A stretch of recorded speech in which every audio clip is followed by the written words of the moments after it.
Tak perjaka lagi, Verrell Bramasta ceritakan kisahnya dengan Natasha Wilona.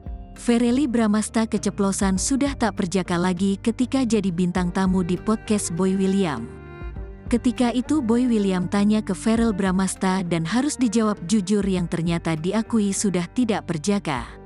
Namun untuk hal itu Verrell Bramasta mengaku merahasiakan dari ayahnya.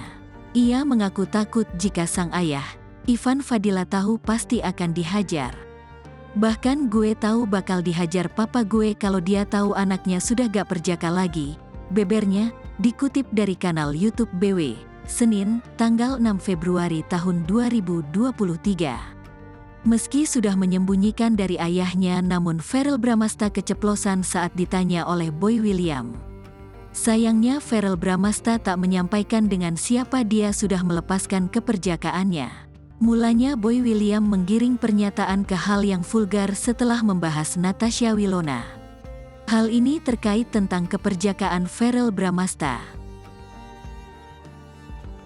Boy William menanyakan apakah Verrell Bramasta masih perjaka atau tidak. Pengakuan Verrell Bramasta sontak membuat warganet heboh. Dan ternyata putra pertama Vena Melinda tersebut menjawab jujur sudah tidak perjaka. Memiliki paras yang tampan dan kulit putih, tentu Verrell Bramasta akan menjadi incaran para gadis di luar sana. Apalagi Verrell Bramasta terlihat sangat kalem dan bisa memberikan kasih sayang yang cukup untuk wanita dengan kesuksesannya sekarang.